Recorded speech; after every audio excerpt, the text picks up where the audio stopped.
ये कहानी एक ऐसे बेटे की है जो अपनी पत्नी के मोह में अपने ही सगे बाप को जिंदा दफन करने के लिए तैयार हो जाता है।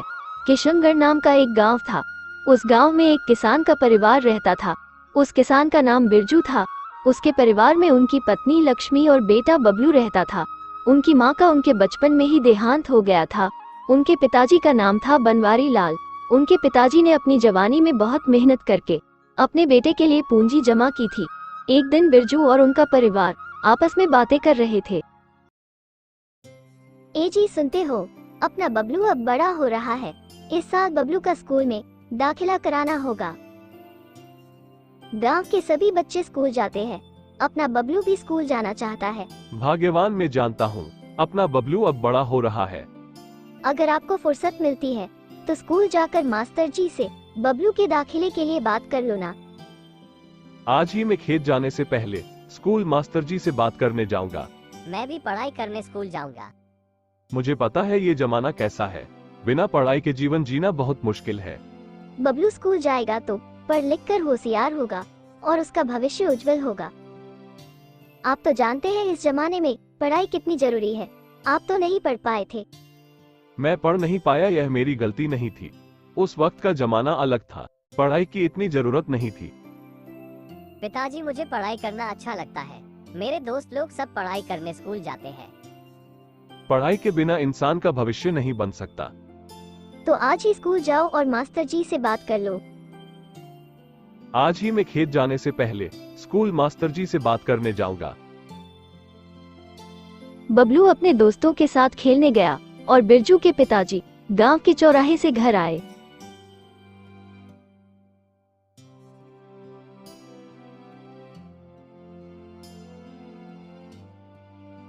अरे बेटा बिरजू, अपना बबलू कहीं दिखाई नहीं दे रहा। तुम्हें पता है वह कहाँ गया है? पिताजी, बबलू अभी यही था। लगता है शायद अपने दोस्तों के साथ खेलने गया होगा। ठीक है, बबलू कहता था दादाजी गांव के बगीचे में घूमने जाना है। मैं बबलू को बगीचा घूमने ले जाना चाहता हूँ। बाबूजी, बबलू को अब स्कूल में पढ़ाई करने जाना है। अगर वो खेलता रहा तो उसकी पढ़ाई पर गलत असर पड़ेगा। पिताजी, लक्ष्मी की बात बिल्कुल सही है। बबलू अब स्कूल जाने वाला है तो उनको पढ़ाई में ध्यान देना चाहिए। कोई बात नहीं, बबलू पढ़ाई करने स्कूल जाएगा, यह खुशी की बात है। बेटा, मैं क्या कह रहा था, आज गांव के चौराहे पर बैठे थे, वहां एक बात सुनी कि लोग यात्रा करने जाने वाले हैं। तो सोचता हूँ पूरा जीवन खेतों के काम में, यात्रा के लिए समय ही नहीं निकाल पाया। अब तो समय बहुत है, सोचता हूँ मैं भी एक यात्रा कर लूं। अरे पिताजी, यह बात तो बहुत अच्छी है। इस उम्र में यात्रा करने जाना ही चाहिए। आप खुशी से यात्रा पर जाए, घर की और खेतों की फिक्र छोड़िए। ये तो अच्छी बात है बाबूजी, आप यात्रा करने जाना चाहते हैं तो खुशी से जाइए, घर की चिंता छोड़ दीजिए। यात्रा में अपना ध्यान रख कर जाना।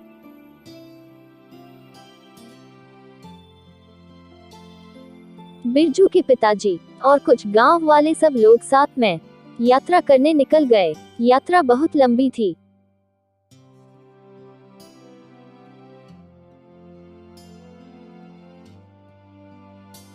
बिरजू के पिताजी यात्रा करने गए और बिरजू खेत जाने के लिए निकला। भाग्यवान पिताजी को यात्रा पर गए बहुत दिन हो गए। खेत में फसल भी तैयार होने वाली है। अगर खेत में फसल तैयार है तो आप खुद मंडी में जाकर बेच दो ना, इसमें पिताजी की क्या जरूरत है। मुझे खेत में भी बहुत काम है। पिताजी आ जाते तो फसल का हिसाब किताब देख लेते। खेत में मेहनत तो आप करते हैं, हर बात में पिताजी को बताना जरूरी नहीं। माँ, दादाजी कब आएंगे? मुझे दादाजी की बहुत याद आ रही है।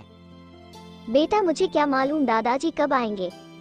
अरे भाग्यवान, हमारे सारे खेत और पूरी जायदाद अभी पिताजी के नाम पर है। पिताजी का ध्यान रखना हमारे भविष्य के लिए अच्छा रहेगा। पिताजी, जब दादाजी आ जाएंगे तब हम लोग बगीचा घूमने जाएंगे। हाँ बेटा, दादाजी बहुत जल्दी आ जाएंगे, फिर तुम लोग बगीचा घूमने जाना। क्या तुम बाप बेटे दादाजी की रट लगाकर बैठे हैं? जब आना होगा आ जाएंगे। पिताजी के पास अभी बहुत दौलत है, उसका ध्यान रखना। मैं उनका बहुत ध्यान रखती हूँ, आपको नहीं पता। बिरजू अपनी बैलगाड़ी लेकर अपने खेत जाने के लिए निकल पड़ा। खेत में बहुत काम था, पूरा दिन खेत में काम करके बैलगाड़ी में फसल लोड करके घर की तरफ आने लगा। दूसरे दिन सुबह बिरजू के पिताजी भी यात्रा से वापस घर आ गए। दादाजी, आप इतने दिन कहाँ गए थे? आपको मालूम है मुझे आपकी बहुत याद आती थी। अरे बबलू बेटा, मैं तो 4 धाम की यात्रा पे गया था। मैं भी तुमको बहुत याद करता था। मैं वहाँ से तुम्हारे लिए बहुत से खिलौने लाया हूँ और हम लोग गांव के बगीचे में घूमने जाएंगे। अरे पिताजी, आप बबलू से ही बातें करते रहेंगे या हम लोग से भी बातें करेंगे? आपकी यात्रा के बारे में कुछ बताएं। बेटा, यात्रा की तो क्या बात करूँ, 4 धाम की यात्रा करके जीवन धन्य हो गया। बाबूजी, आपकी यात्रा कैसी रही? आप नहीं थे तो घर पूरा सुना सुना लगता था। अरे बहू, यात्रा तो बहुत अच्छी रही, लेकिन वहाँ पर आप लोगों की बहुत याद आती थी।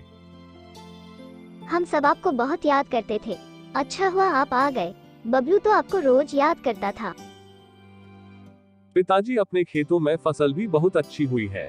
पहले आप थोड़ा आराम कर ले, फिर फसल देख लेना। अरे बेटा, अब मुझे कोई भी मोह नहीं रहा। फसल और खेत से मुझे क्या लेना देना। बेटा, अब तक मेरा जो फर्ज था मैंने सब निभाया, लेकिन अब फर्ज आप लोग निभाना। मुझे तो सिर्फ 2 वक्त की रोटी चाहिए, बाकी धन दौलत मैं थोड़ी साथ ले जाऊंगा। दादाजी और बबलू दोनों गांव के बगीचे पर घूमने गए। चलते चलते बातें करते करते बगीचे तक पहुंच गए। देख बबलू, कितना सुंदर बगीचा है। बबलू, ये बगीचा तुमको कैसा लगा? दादाजी, मुझे तो इस बगीचे में बहुत मजा आता है। दादाजी, हम लोग रोज ये बगीचा घूमने आएंगे।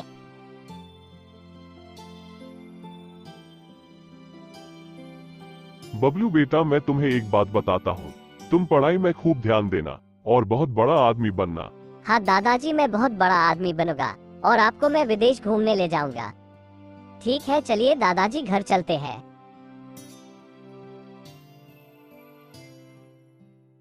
ठीक है बबलू, अब घर चलो। तुम्हारी माँ तुम्हारा इंतजार करती होगी और तुम्हें स्कूल भी जाना है।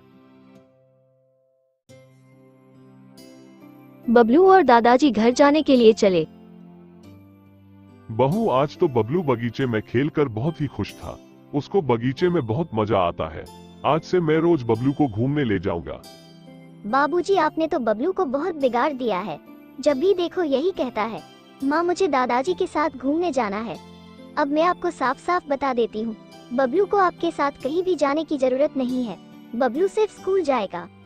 अरे बहू, ये क्या कह रही हो? एक बात सुन लो, बबलू सिर्फ आपका बेटा नहीं, मेरा पोता भी है, तो उसके साथ खेलने का हक मेरा भी उतना है जितना आपका। जब बिरजू खेत से घर आया तो लक्ष्मी ने अपने पति को बड़ा चढ़ा कर बातें करके बिरजू का अपने पिताजी के साथ झगड़ा करवा दिया। बबलू के पिताजी, क्या मैं गलत हूँ? अपने बेटे के भविष्य की चिंता करना गलत तो नहीं। बाबूजी मुझसे कहते हैं बबलू सिर्फ हमारा बेटा नहीं है। ये बात बिल्कुल सही है, बबलू पर उनका भी हक है, लेकिन हर वक्त उसको घुमाना मुझे अच्छा नहीं लगता। अरे भाग्यवान, तुम गलत नहीं, लेकिन इतना ज्यादा परेशान होना सही नहीं। आज ही मैं पिताजी से बात करूंगा। पिताजी, आप क्या चाहते हैं? हम लोगों को क्यों परेशान करते हैं? कृपया आप हम लोगों को चैन से रहने दो। अरे बेटा, ये तू क्या कह रहा है? बेटा, जैसे आज तुम लोग अपने बबलू के लिए पागल हो, एक दिन उसी तरह हम लोग भी परेशान हुआ करते थे। लक्ष्मी हमेशा सही कहती है, लेकिन मैं ही उसकी बात नहीं मानता। बेटा, आज मैं बूढ़ा हो गया हूँ और तुम लोग जवान हो, इसीलिए मेरी बात आप लोग समझ नहीं पाते। पिताजी, दादाजी को क्यों आप डांटते हैं? बबलू, तू अभी बहुत छोटा है। बिरजू की यह बात सुनकर उसके पिताजी को बहुत दुख हुआ। देखो आपके पिताजी कैसे आराम से सो रहे हैं। क्यों नहीं सोएंगे? सब तैयार जो मिल रहा है। बबलू के पिताजी, मैं आखिरी बार कहती हूँ, आप अपने पिताजी का कुछ करो, नहीं तो मैं घर छोड़कर चली जाऊंगी। नहीं नहीं बबलू की माँ, तुम क्यों घर छोड़कर जाओगी? घर तो पिताजी छोड़ेंगे। माँ, दादाजी बीमार है इसलिए सो रहे हैं। अब इस घर में या तो आपके पिताजी रहेंगे या मैं। अब आप सोचिए क्या करना है। भाग्यवान, तुम चिंता मत करो, पिताजी का तो मुझे ही कुछ करना होगा। कल सुबह अगर आपके पिताजी इस घर में रहे तो मैं इस घर में नहीं रहूंगी। आप लोग दादाजी को हॉस्पिटल क्यों लेकर नहीं जाते? हाँ बेटा, आज रात को हम लोग दादाजी को कहीं लेकर जाएंगे। बिरजू अपनी पत्नी के बहकावे में आकर रात के अंधेरे में बिरजू अपने बेटे को साथ लेकर अपने पिताजी को बैलगाड़ी में डालकर जंगल की ओर चल दिया। बिरजू जंगल में अपने पिताजी को दफन करने के लिए बड़ा सा खड्डा खोद रहा था। तब बबलू ने पूछा, पिताजी आप खड्डा क्यों कर रहे हैं? बेटा, तुम्हारी माँ दादाजी की वजह से बहुत परेशान है। दादाजी बीमार है, वह आज नहीं तो कल मर ही जाएंगे, तो आज ही क्यों ना मैं दादाजी को दफन कर दूं।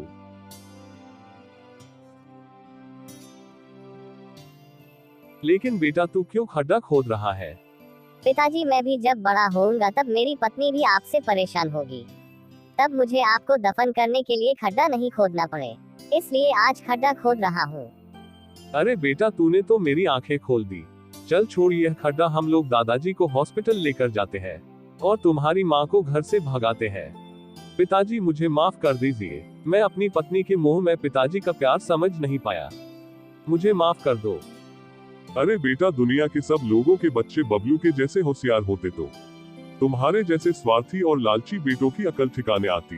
ना जाने दुनिया में तुम्हारे जैसे लालची लोग और कितने होंगे, फिर अभी तुम समझ गए वह काफी है। पिताजी, पहले तो हम लोग अस्पताल जाएंगे, फिर वहां से अपने घर।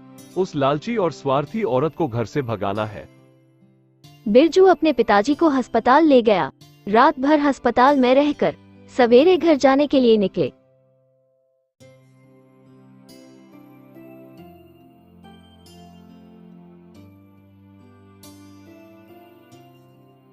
अरे स्वार्थी औरत, हमने तुम्हारा क्या बिगाड़ा है? अरे मेरे पिताजी ने जीवन भर की सारी पूंजी हम लोगों के नाम कर दी, फिर भी तुमको संतोष नहीं मिला। पिताजी, इस लालची औरत को क्या सजा दे, आप ही बताएं। अरे बेटा, मैंने लक्ष्मी को कभी बहू नहीं समझा, हमेशा मेरी बेटी जैसी समझा है, फिर भी मुझसे कोई गलती हुई होगी। बेटा, इसको माफ कर दो, प्रताप के आंसू झूठे नहीं होते। बहू, आज से तुम लोग खुशी खुशी जीवन जियो। देखा माँ, दादाजी कितने दयालु हैं। आप लोगों ने तो दादाजी को जिंदा दफन करने की सोची थी, लेकिन दादाजी ने आप लोगों को माफ करके आपके जीवन में बड़ा उपकार किया है। बाबूजी मुझे माफ कर दीजिए। आज से मैं ये कसम खाती हूँ, जब तक जीऊंगी आपको परेशान नहीं करूंगी और हमेशा आपका कहना मानूंगी। रोज बबलू को आपके साथ घूमने भेजूंगी। बाबूजी, आप बहुत महान हैं। आपका कोटि कोटि धन्यवाद। दोस्तों, हमारे यह वीडियो से यह शिक्षा मिलती है कि लालच और स्वार्थ नहीं करना चाहिए और पूरा परिवार मिलजुल कर रहना चाहिए। एक दूसरे की गलती भूलकर अपने बड़े बुजुर्गों का आशीर्वाद लेकर खुशी से जीवन बिताओ। दोस्तों, अगर आपको हमारा यह वीडियो पसंद आया हो तो प्लीज हमारे वीडियो को लाइक, शेयर और सब्सक्राइब करना ना भूले। आपको धन्यवाद। दोस्तों, इस कहानी में हम लोगों ने जो हरकत की है वो सही नहीं है। अपने बुजुर्गों का ध्यान रखना चाहिए, उनके आशीर्वाद लेने चाहिए। दोस्तों, अगर आपको हमारा यह वीडियो पसंद आया हो तो प्लीज हमारे वीडियो को लाइक, शेयर और सब्सक्राइब करना ना भूले। आपको धन्यवाद।